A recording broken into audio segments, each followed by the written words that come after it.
Hello friends, ముందుగా అందరికీ దీపావళి శుభాకాంక్షలు. ఇప్పుడు మేము చూపించబోయేది చాకో లడ్డూస్. సింపుల్గా ఉంటుందండి. స్వీట్ చాలా ఈజీగా రెడీ అయిపోతుంది. చాలా హెల్దీ కూడా. టేస్ట్ కూడా చాలా బాగుంది. ఏంటబ్బా ఇన్ని ఉన్నాయి ఈ రెసిపీలో అని అనుకుంటున్నారు కదా? అవునండి, ఇన్ని ఉన్నాయి. దీపావళికి ఇంకో స్వీట్ రెడీ. చూస్తుంటేనే నోరూరిపోతుంది కదా. ఇంతకీ ఎలా చేస్తారబ్బా అని ఆలోచిస్తున్నారా? అదే చూపించబోతున్నాము. చాకో లడ్డూస్ అన్నారు, ఎంత పెద్ద ప్రాసెస్సో అని అనుకుంటున్నారు కదా.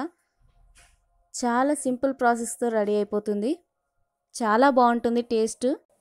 చూస్తుంటే నాకైతే బయట స్వీట్ షాప్స్లో ఎలా స్వీట్స్ రెడీ చేస్తారో లడ్డూస్ అలానే అనిపిస్తుంది.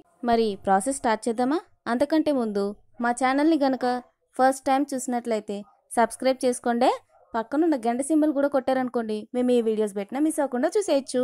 మరి ఆలస్యం చేయకుండా ప్రాసెస్ స్టార్ట్ చేసేద్దామా? ఫస్ట్ కావాల్సింది రాగి అటుకులు. అటుకులతో లడ్డువా? వా వా వా అని అనుకుంటున్నారు కదా. అదే డిఫరెంట్ ప్రాసెస్లో చూపించబోతున్నాం.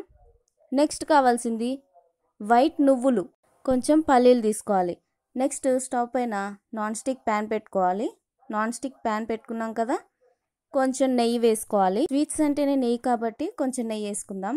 వేసేసుకున్నాం కదా.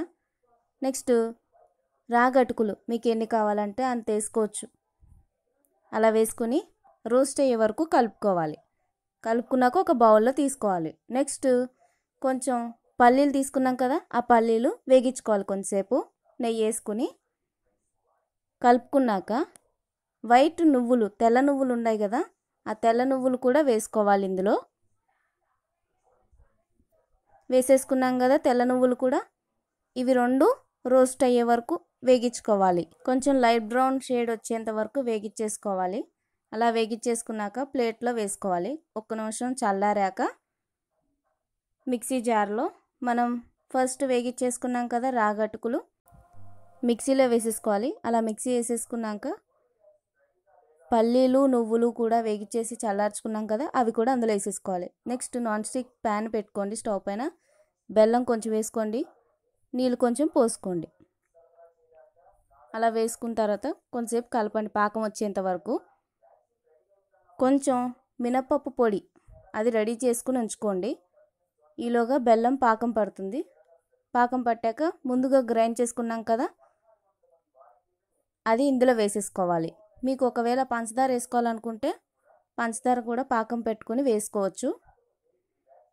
నెక్స్ట్ కొంచెం నెయ్యి వేసుకోండి. నెయ్యి వేసుకుంటే ఫ్లేవర్ బాగుంటుంది.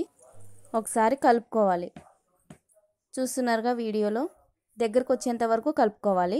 రాగి అటుకులు వాడుతున్నాం కాబట్టి బెల్లం వాడినా పంచదార వాడినా ఎక్కువ వేసుకోవాలి. నెక్స్ట్ కొంచెం మినువుల పొడి ఆడాం కదా, మినపప్పు పొడి, ఆ మినపప్పు పొడి ఇందులో వేసేసుకోవాలి. మళ్ళీ నెయ్యి వేసుకోండి. వేసుకున్నాక ఇలా కలుపుకోవాలి. బాగా దగ్గరకు వచ్చేయాలి. మీ దగ్గర ఒకవేళ లడ్డూస్ డిజైన్గా కావాలనుకుంటే ఇప్పుడు చూస్తున్నారుగా వీడియోలో, దీంట్లో లోపల ప్రెస్ చేసుకోవాలి పిండిని పెట్టుకుని. ఒకవేళ డిజైన్ అక్కర్లేదంటే చేత్తోనే ఉండలు చుట్టేసుకోవచ్చు. అలా అన్నీ రెడీ చేసేసుకుని ప్లేట్లో సర్వ్ చేసేసుకోవడమే.